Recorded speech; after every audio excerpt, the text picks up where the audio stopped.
उत्तर प्रदेश के चुनाव चल रहे हैं। ऐसे में तमाम दिग्गज वाराणसी आ रहे हैं, अपने अपनी पार्टी का प्रचार कर रहे हैं। ऐसे में कांग्रेस नेता हरीश रावत जी भी हमारे साथ हैं, जो कि उत्तराखंड के पूर्व मुख्यमंत्री भी हैं। हम इनसे बातचीत करेंगे और जानेंगे कि इस बार कांग्रेस कहाँ है। पहले तो काशी में स्वागत है। बहुत धन्यवाद।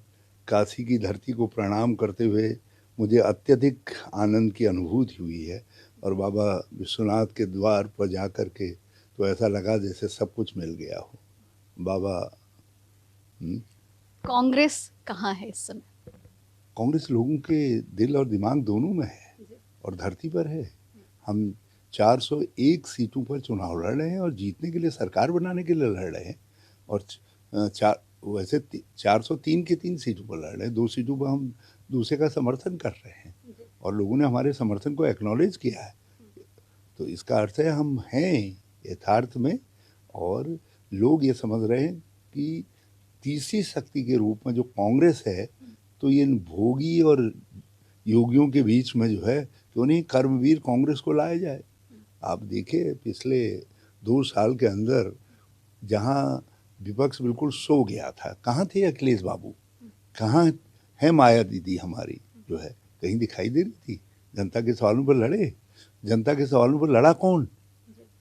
कांग्रेस। लड़ी कौन? प्रियंका गांधी। आप हाथरस की लड़ाई देखिए, आप जिस तरीके से सीतापुर में रह करके लोकतंत्र बचाने और किसानों के बचाने के लिए ये 3 किसान विरोधी कानूनों को वापस लेने की जो भूमिका बनी, वो लखीमपुर खीरी के संघर्ष, और लखीमपुर खीरी के संघर्ष को इतनी बुलंदियों तक लेकर के कौन गया? सारे विपक्ष को, सारे देश को यूनाइट किसने किया? ये प्रियंका गांधी जी के सत्याग्रह ने किया। सीतापुर में जेल के प्रवास ने किया। मैं एक उदाहरण के तौर पर सोनभद्र से लेकर के कहीं भी गरीब पर, महिला पर, जरूरतमंद लोगों पर अत्याचार हुआ है तो योगी जी के खिलाफ खड़ी जो है प्रियंका गांधी दिखाई दी।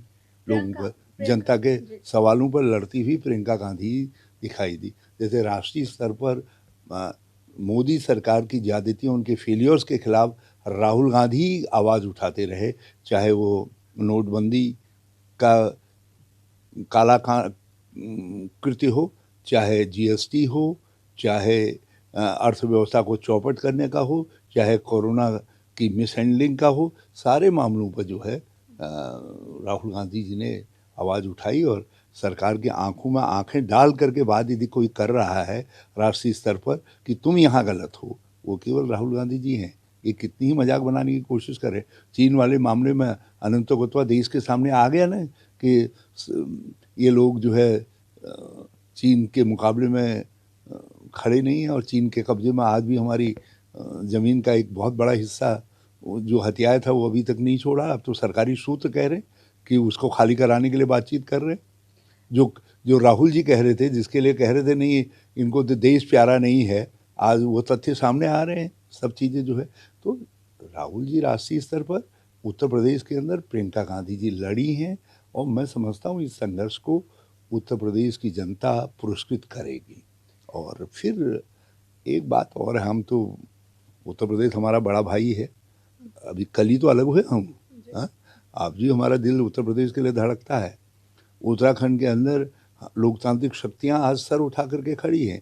यहाँ उत्तर प्रदेश के अंदर कभी थानेवादी आ जाते हैं, थाने की राजनीति करने वाले भोगवादी, कभी आ जाते हैं ये भगवा की इस तरीके की बात करने वाले लोग।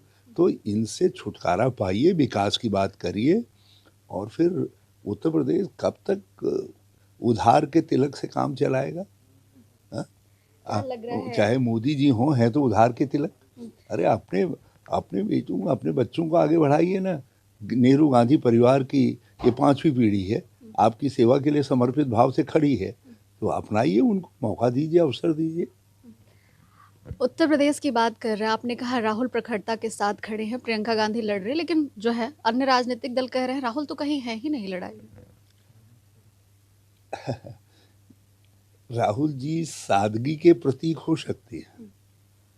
वो एक ऐसे इंसान हो सकते हैं जो बहुत सामान्य तरीके के भाव से रहते हैं, मगर वो प्रखर विचारक भी हैं और उनकी समझ है।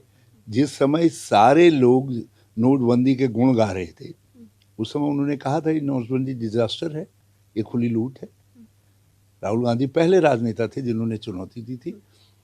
राहुल गांधी जी पहले राजनेता थे जिसने कहा कि जीएसटी जो है ये छोटे मझोले उद्यमों को बर्बाद कर देगी, अर्थव्यवस्था को दिवालिया बना देगी।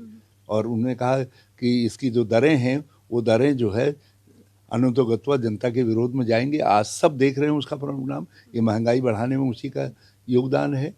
उन्होंने कि लोगों से कहा कि पेट्रोल, डीजल, खाने के तेल, दाल आदि के दाम आपकी जेब से निकाला जा रहा है और अपने पूंजीपतियों के मित्रों की जेब को भरने का काम कर रहे हैं। नहीं तो एक बात मुझे बताइए, कोरोना काल के अंदर या पिछले 3 वर्षों के अंदर आप हम सब गरीब हुए हैं। कोई वर्ग ऐसा नहीं है जिसकी जेब खाली नहीं हुई है, जो गरीब नहीं हुआ है।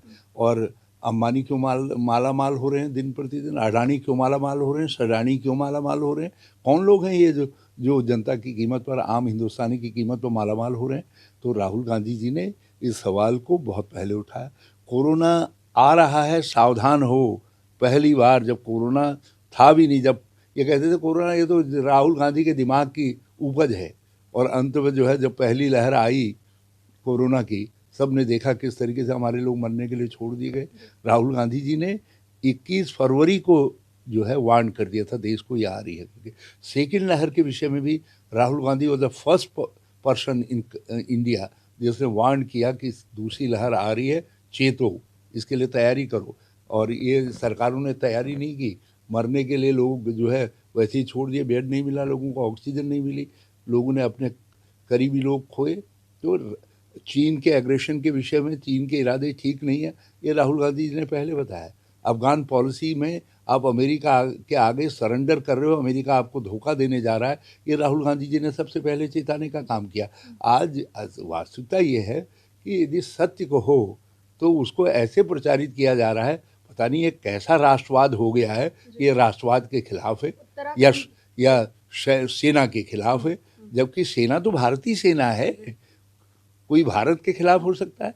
कोई भारतीय सेना के खिलाफ हो सकता है? वो तो भारत है। जी। उत्तराखंड, पंजाब और उत्तर प्रदेश में चुनाव है। उत्तराखंड में क्या लगता है कांग्रेस? उत्तराखंड के लोगों ने भाजपा को खदेड़ दिया है और गंगोत्री यूपी, यमुनोत्री, गंगा यमुना की उद्गम से खदेड़ दिया है। अब हम जो है संगम और बाबा विश्वनाथ की धरती से प्रार्थना करने आए हैं कि अब उत्तर प्रदेश से भी भाजपा को खदेड़ो। और मैंने तो अपनी तरफ से ऑफर भी कर दिया है। मैंने कहा भाई आदित्यनाथ जी से मेरा बहुत प्रेम स्नेह है, मैं बड़ा आदर करता हूँ उनका। मैंने कहा भाई आदित्यनाथ जी, कहाँ इनके भाजपाइयों के प्रपंच में फंसे हुए हो, तुम तो आध्यात्म के व्यक्ति हो, योग के व्यक्ति हो, आओ उत्तराखंड के अंदर चंपावत में जो है बाबा गोरखनाथ की धुनी है, अखंड धुनी है। जब से बाबा आए तब से वो जलती आ रही है, जो है उसको प्रज्वलित धुनी है। उसके बगल में मैंने कहा आश्रम कुटिया बनाओ, वहाँ से मानवता के कल्याण का संदेश दो। कहाँ ये राजनीति के प्रपंच में भाजपाइयों के चक्कर में फंस गए हो गए। एक सवाल ये है हरीश जी कि जिस तरीके से आम आदमी पार्टी उत्तराखंड की बात कर ले या फिर पंजाब की बात कर ले, एक बड़े चेहरे के रूप में या कहते एक मजबूत पार्टी के रूप में आ रही है, क्या लगता है क्या होने वाला है और क्या भविष्य में अगर कुछ जरूरत पड़ी तो कांग्रेस हाथ मिलाएगी क्या? देखिए, पंजाब में एक्सीडेंटली जो है वो इस्टेब्लिश हो गए, पाँव जमाने का मौका मिल गया, क्योंकि कैप्टन अमरिंदर सिंह जी ने एक प्रकार से वर्चुअली पता नहीं किसके डिक्टेशन में वो सरकार चला ही नहीं रहे थे। जब हम कन्विंस हो गए कि ये व्यक्ति जो है साइलेंट मोड में इसने पूरी सरकार को डाल दिया है और ये सरेंडर कर रहा है और बिना लड़े कांग्रेस चली जाएगी, तब चरणजीत सिंह चन्नी जी को मुख्यमंत्री बनाया गया और उन्होंने हालात बदले। आज कांग्रेस जीत की तरफ बढ़ रही है और हम बहुत अच्छा कर रहे हैं पंजाब के अंदर। हमने आपको रोक दिया, नहीं तो आपको फायदा मिल रहा था। पंजाब अकालियों से भी नाराज था, भाजपा से भी नाराज था, आपको उसका फायदा मिल रहा था क्योंकि कांग्रेस ग्राउंड पर काम करती दिख नहीं रही थी, सरकार भी नहीं दिख रही थी, संगठन भी साइलेंट मोड में चला गया था। तो अब हालात बदल गए जब से कांग्रेस ने संघर्ष शुरू किया, कांग्रेस ने काम करना शुरू किया। चरणजीत चन्नी ने अपने को पीपुल्स चीफ मिनिस्टर के रूप में लोगों के दिमाग में अपनी छवि बनाई। अब जो है पंजाब के अंदर हम सरकार बनाएंगे। मतलब आम आदमी पार्टी की गठबंधन की जरूरत नहीं? असल में मेरा ख्याल है न उत्तराखंड में तो कोई ज़रूरत है नहीं और पंजाब में भी ज़रूरत पड़ने नहीं जा रही है। उत्तराखंड की बात कर रहे हैं, आपको मुख्यमंत्री का चेहरा माना जा रहा है उत्तराखंड में, क्या लगता है उत्तराखंड के नए सीएम आप? मैं आपके सवाल को शुभकामना मान सकता हूँ, लेकिन मुख्यमंत्री तो वही होगा जिसको सोनिया जी कहेंगे, आदेश देंगी, वो चलाएगा 5 साल उत्तराखंड की व्यवस्था को जो है। 7 मार्च को उत्तर प्रदेश में चुनाव होना है, काशी की धरती पर। क्या कहेंगे कांग्रेस? मैं काशी की धरती से बाबा विश्वनाथ जी से कहना चाहूँगा, कर्मवीरों की तपस्या को भी आशीर्वाद दीजिए और बनारस से कांग्रेस बहुत अच्छा करे, जीते और प्रयागराज से जीते और अयोध्या से जीते, सब इस पवित्र उत्तर प्रदेश से जीते और ये हमारी कामना है। और फिर गंगोत्री, यमुनोत्री जहाँ से हमारी सब चीज़ों का उद्भव है, जब वहाँ जीत रही है कांग्रेस जो है, भाजपा को वहाँ से भगाया जा रहा है, तो उत्तर प्रदेश हमारा बड़ा भाई पीछे क्यों रहे? तो छोटे भाई की प्रार्थना जो है उत्तर प्रदेश सुनेगा। उत्तराखंड की सामूहिक प्रार्थना है कि भाजपा भगाओ, महंगाई घटाओ। बहुत बहुत शुक्रिया हमसे बात करने के लिए हरीश जी। हमारे साथ ही कांग्रेस के कद्दावर नेता हरीश रावत, जिन्होंने बताया कि इस बार कांग्रेस पूरे जोश खरोश के साथ जो है उत्तर प्रदेश विधानसभा चुनाव में अपना परचम लहराएगी। साथ ही साथ उत्तराखंड और पंजाब में भी बेहतर जो है वो परिणाम देखने को मिलेंगे। निश्चित तौर पर जिस तरीके से कांग्रेस जमीन पर अब काम कर रही है, एक बड़े चेहरे के रूप में कांग्रेस को देखा जा रहा है, कांग्रेस को बार्गेनिंग की स्थिति में माना जा रहा है। अब 2022 के चुनाव का परिणाम क्या होगा, ये 10 मार्च के बाद पता चलेगा, लेकिन पार्टी अपनी ओर से पुरजोर कोशिश कर रही है कि इस बार जो 30 सालों से यूपी में अपनी जमीन खो चुकी है, उसे मजबूत किया जाए। प्रतिमा तिवारी, ईटीवी भारत, अब वाराणसी।